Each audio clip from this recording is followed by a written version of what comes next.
প্রেম ভালোবাসা, ঘাত প্রতিঘাত, আন্দোলন সংগ্রাম নিয়ে রচিত হয় সাহিত্য। সাহিত্য জীবনের কথা বলে, অস্তিত্বের কথা বলে, হাজারো প্রতিকূলতার মাঝে নিজেকে টিকিয়ে রাখার কথা বলে।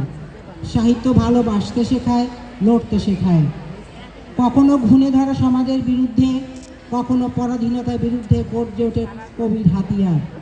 যে লেখা মানুষকে সমাজ বদলাতে, পরাধীনতার শিকল ভাঙতে উদ্দীপ্ত করে। আজন্ম বিদ্রোহী কবি সুকান্ত ডাক দিয়েছেন জাগরণের। প্রাণের কবি রবীন্দ্রনাথ বীরের জন্য সাজিয়েছেন বরণ ডালা। আর নজরুল, সে তো সমাজের যাবতীয় অন্যায়, অবিচার, পরাধীনতার বিরুদ্ধে বারবার ফুঁসে উঠেছে বিধ্বংসী আগ্নেয়গিরির মতো।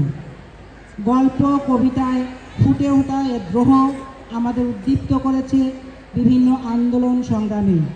সর্বোপরি জয় ঘোষণা করেছে সাম্যের, মানবতার। আসুন এবার দশম ক খ শাখার শিক্ষার্থীবৃন্দের পরিবেশনায় উপভোগ করি বাংলা সাহিত্যের সেই দিক যা আমাদের ভাবায়, আমাদের জাগায়। আসছে দশম ক ও খ শাখার শিক্ষার্থীবৃন্দ।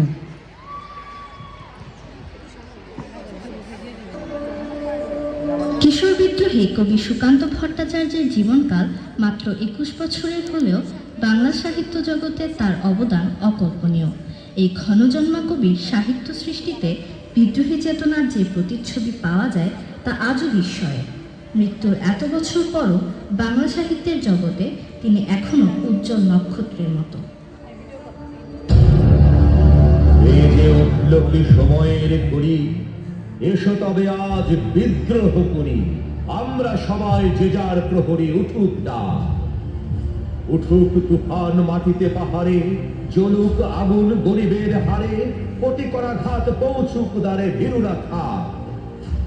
মানব না বাধা, মানব না ক্ষতি, চোখে যুদ্ধের দৃঢ় সম্মতি, রুখবে কে আরে অগ্রগতি সাধ্যকার।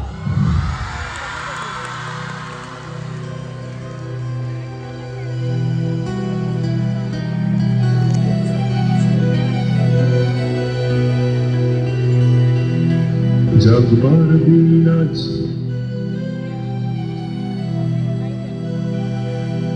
জাগবার দিন আজ, দুর্দিন চুপি চুপি আসছে,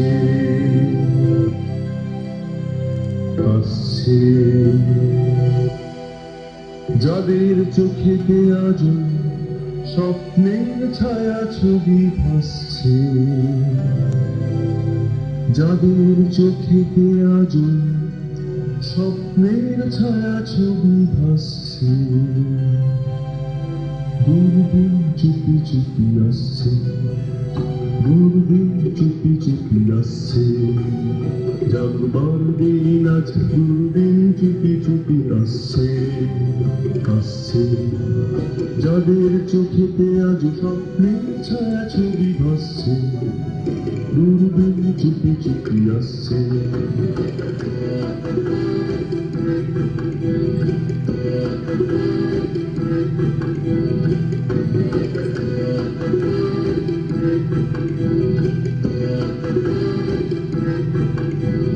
তাদেরই যে দুর্দিন পরিণামে আরো বেশি জানবে, মৃত্যুর সঙ্গী তাদের বুকে পেশে হানবে।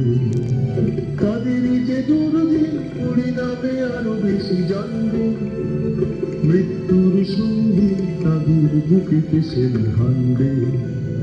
আজকের দিন নয় কাব্যে, আজকের সব কথা পরিণাম আর সম্ভাব্যের নয় কাব্যের।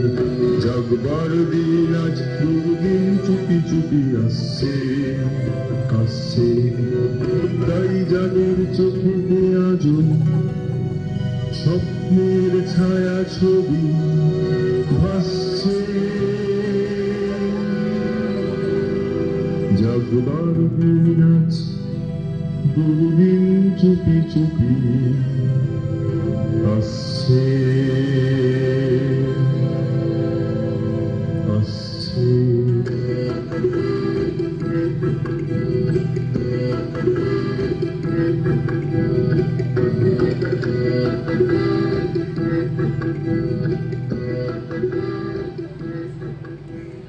বাংলা সাহিত্যের অমর প্রাণপুরুষ বিশ্বকবি রবীন্দ্রনাথ ঠাকুর।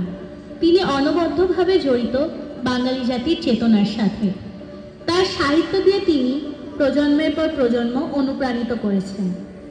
আর সেসব সাহিত্যের একটি অংশই ছিল মানুষের অধিকার নিয়ে সোচ্চার করা বিদ্রোহী সব রচনাবলী, যা এখন পর্যন্ত মানুষকে দেয় উৎসাহ, শক্তি ও অনুপ্রেরণা। চিত্ত যেথা ভয়ে শূন্য, উচ্চ যেথা শীল, জ্ঞান যেথা মুক্ত, যেথা গৃহের প্রাচীর, আপন প্রাঙ্গণ তলে দিবস সর্বরি, বসুধারে রাখে নাই খণ্ড ক্ষুদ্র করি। যেথা বাক্য হৃদয়ের উৎসমুখ হতে উচ্ছ্বসিয়া উঠে, যেথা নির্বারিত স্রোতে দেশে দেশে দিশে দিশে কর্মধারা ধায়, অজস্র সহস্রবিধ চরিতার্থতায়।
আমাদের জাতীয় কবি কাজী নজরুল ইসলাম, তিনি বিদ্রোহী কবি হিসেবেও খ্যাত।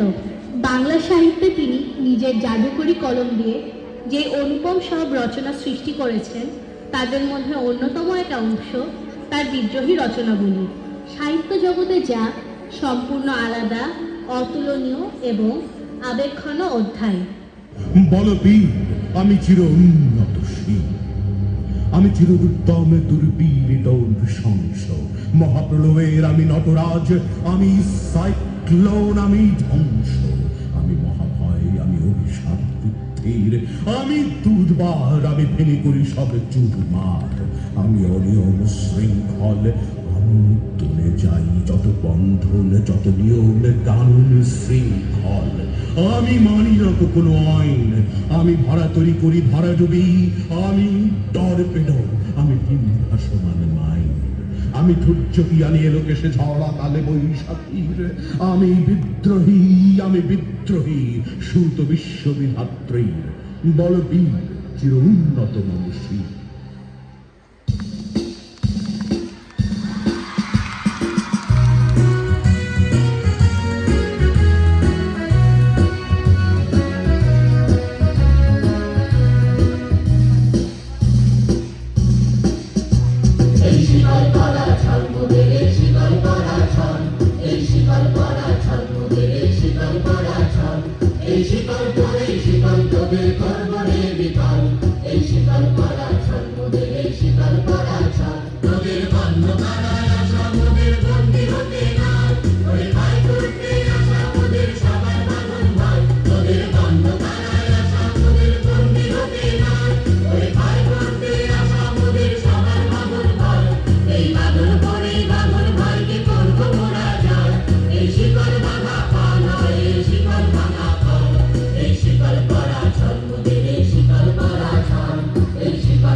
শির ভেদি তারা রইল কপাট, তারা রইল কপাট।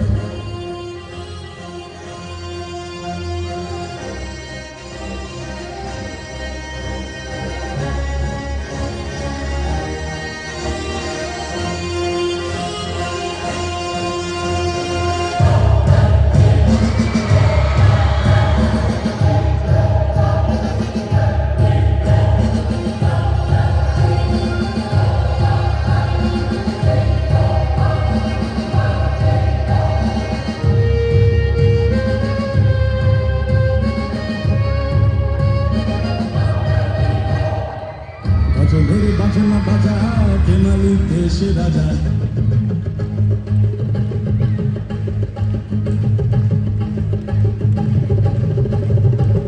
গজলের বাজনা বাজা কে মালিক দেশে রাজা, গজলের বাজনা বাজা কে মালিক দেশে রাজা। এটাই সাজা মুক্ত স্বাধীন সত্য কেড়ে, হা হা হা বাজে হাসি, হা হা হা বাজে হাসি, ভগবান করবে ফাঁসি সর্বনাশী শিখায় এদিন তথ্য কেড়ে। তারা রইল কপাট, তারা রইল কপাট, তারা রইল কপাট, তারা রইল কপাট।